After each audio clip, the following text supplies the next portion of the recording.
여러분, 아파트 한 채 사고 팔 때 뭘 해야 할지 막막하셨죠? 오늘 이 영상 하나로 끝내드립니다. 부동산 매매 전체 과정과 주의사항까지 핵심 팁을 싹 정리해드립니다. 어제보다 부자 되고 싶으신 분들, 경제적 남자, 구독 누르고 시작해보겠습니다. 아파트 사고 파는 과정 6단계로 정리해봤습니다. 1. 매물 찾기 2. 자금 계획 3. 조건 조율 4. 가계약 진행 5. 계약서 작성 6. 잔금. 먼저 좋은 매물을 찾아야겠죠? 각자의 상황에 따라 원하시는 조건이 다르겠지만 제가 말씀드리는 조건들도 체크해 보시면 좋을 것 같습니다. 주차장 체크. 낮에는 일반적으로 주차가 잘 되니 저녁 8시 이후에 가보는 걸 추천드립니다. 저는 개인적으로 차를 많이 이용하다 보니 정말 중요한 체크리스트였습니다. 등기부등본 조회, 근저당, 가압류 확인 안 하면 큰일 납니다. 만약 원래 집주인이 주택담보대출을 안 갚고 그냥 가버리면 그럼 그 대출을 매수한 여러분의 책임이 될 수 있습니다. 그래서 계약서에 반드시 잔금일까지 대출을 갚아야 하고 만약 잔금일까지 근저당을 말소하지 않으면 이 계약은 무효로 한다는 조항을 넣어야 합니다. 같은 말로는 근저당권을 말소한다라는 조항을 꼭 넣어야 합니다. 입주민 후기 살펴보기.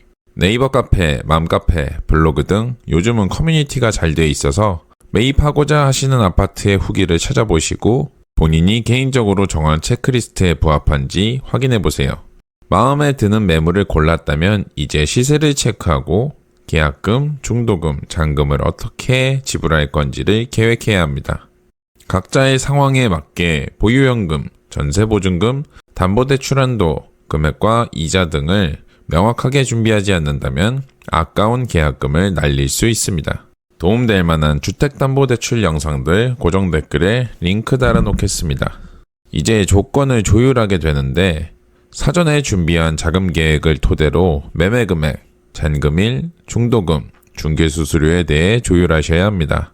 이 부분을 명확하게 준비하시고 정하셔야 합니다. 약간의 실수로 아까운 계약금을 날릴지도 모릅니다. 중개수수료의 경우 가능하면 증거를 남겨두는 것이 좋아서 전화 시엔 녹음, 만난다면 문서를 남겨두셔야 합니다. 중개수수료 협상도 잘하면 꽤 많은 비용을 절감할 수 있고 여기서 말씀드리자니 내용이 길어서 고정 댓글에 링크와 오른쪽 상단에 영상을 남겨두겠습니다. 자, 조건 조율에서 정한 매매금액, 잔금일, 중도금 등 문자로 정리해 서로에게 발송하고 매도인, 매수인 모두 문자 내용을 확인하고 문제가 없다면 계약금의 일부를 입금하시면 됩니다. 가계약금을 넣었다면 계약금을 건 것과 마찬가지이므로 번복을 하게 되면 계약금 전체를 잃을 수도 있으니 입금 전 한 번 더 심사숙고하셔야 합니다. 자, 다음으론 계약서 작성, 계약금 주의사항을 알아보겠습니다. 매도인, 매수인 모두 신분증과 도장을 챙기셔야 합니다. 매수인은 계약금 10%를 준비해야 합니다. 계약금은 정해진 것은 없지만 통상적으로 5에서 10% 사이로 진행하게 됩니다. 중개사는 등기사항 전부증명서, 건축물 대장, 토지 이용 계획 확인서, 토지 대장 등 각종 공부자료를 확인하고 계약 후 실거래 신고를 하게 됩니다. 주의사항으로는 매도인 본인이 맞는지 본인 계좌인지 잘 확인하셔야 합니다. 전에 살던 사람이 있었을 때는 집이 멀쩡했는데 집을 비워주고 이사하려고 보니 도배, 바닥 찍힘, 변기 파손 등의 문제가 있을 수 있습니다. 화장실 타일, 변기, 주방과 다용도실, 도배, 창문, 방충망, 문 손잡이 이런 식으로 체크리스트를 만들어서 한 번 더 확인을 해줍니다. 그래서 하자가 확인이 되었다면 집주인과 협상이 가능합니다. 하자 보수를 요청할 수도 있고 하자의 정도에 따라 몇십에서 몇백까지도 가격 협상이 가능할 수 있기 때문에 잘 체크해 주셔야 합니다. 특약사항 꼼꼼히 확인하기. 시세 상승기에는 집주인이 오히려 계약금을 포기하는 게 더 나은 상황이 있을 수도 있습니다. 이런 상황을 대비해 일반적으로는 계약금 10%를 넣지만 여유가 되신다면 20에서 30% 정도의 계약금을 넣고 배액 배상 조건을 걸어주시면 계약을 성사할 확률이 올라가게 됩니다. 추가해야 할 사항으로는 관리비, 공과금, 잔금일까지 완납하고 영수증을 매수인에게 제출한다는 조항도 추가해야 합니다. 안 그러면 괜히 얼굴 붉히는 일이 발생할 수 있습니다. 또 집 상태에 문제가 있을 시 잔금 3일 전부터 내부를 수리할 수 있게 허가한다는 조항을 넣어주면 좋습니다.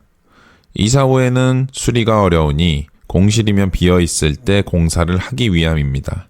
이사 후에는 수리가 어렵고 공실이면 비어있을 때 공사를 하기 위함이니 결함이 있다면 꼭 추가해주세요. 법무사 선임도 따로 하셔야 하는데 따로 아시는 법무사가 있으면 그렇게 진행하셔도 되시고 일반적으로 중개업소와 협력된 업체와 진행하시면 되고 중개업소에서 소유권 이전 등기와 관련된 모든 사항을 준비하게 됩니다. 이 과정이 마무리되셨다면 이사업체와 입주 청소도 예약하면 됩니다. 이 단계가 제일 중요합니다. 잔금날 매도인이 이사를 가는 경우 마지막으로 매도인, 매수인 중개사와 함께 방문해서 공실 상태의 집 상태를 체크하는 것이 좋습니다. 미리 이사를 가지 않는 경우라면 결함을 확인할 수 없기 때문에 마지막으로 집 컨디션을 체크 후 결함에 대해서 수리를 요청할 수 있습니다. 확인을 다 하셨다면 매도자, 매수인, 중개인, 이전 법무사, 담보대출을 받는 경우 설정 법무사까지 총 5명이 잔금 때 참석하게 됩니다. 잔금 시에도 등기부 등본을 다시 확인하셔야 합니다. 혹시라도 가압류 잡히면 큰일 납니다. 물론 계약서에 문제가 생기면 무효로 한다는 조항을 추가해놨으나 돌다리도 두드려 보고 건너라고 만에 하나를 위해 확인해 보시는 게 좋습니다. 이전 법무사는 매도자, 매수자, 소유권 이전 서류를 체크하고 문제 없으면 설정 법무사가 담보대출 실행은행에 전화를 하게 됩니다. 매수자는 나머지 잔금을 입금하고 공과금, 관리비를 정산하게 됩니다. 다 완료되었다면 비밀번호나 열쇠, 음식물 쓰레기 카드 등 여러 품목을 인계하고 마무리가 됩니다.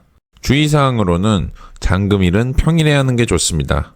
일반적으로 몇 억 정도 되는 잔금을 치를 때 인터넷 뱅킹은 1일 송금 한도가 있어서 잔금 사고가 날 수 있습니다. 따라서 은행이 운영하는 평일에 진행하시는 것이 좋습니다. 취득세 납부기한 체크. 기한 지나면 가산세가 있습니다. 취득세 관련 영상도 고정 댓글에 링크 참고하시거나 오른쪽 상단의 영상을 참고해주세요. 자, 이렇게 전 과정을 한번 살펴보았는데요. 물론 주먹구구식으로 부동산에 가도 진행이 되긴 하지만 말씀드린 주의사항들을 놓친다면 적게는 몇십에서 많게는 몇백 몇천까지 손해를 볼 수 있습니다.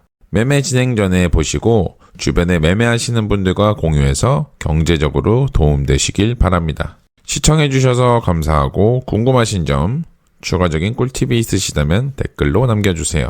경제적 남자였습니다. 바이바이요.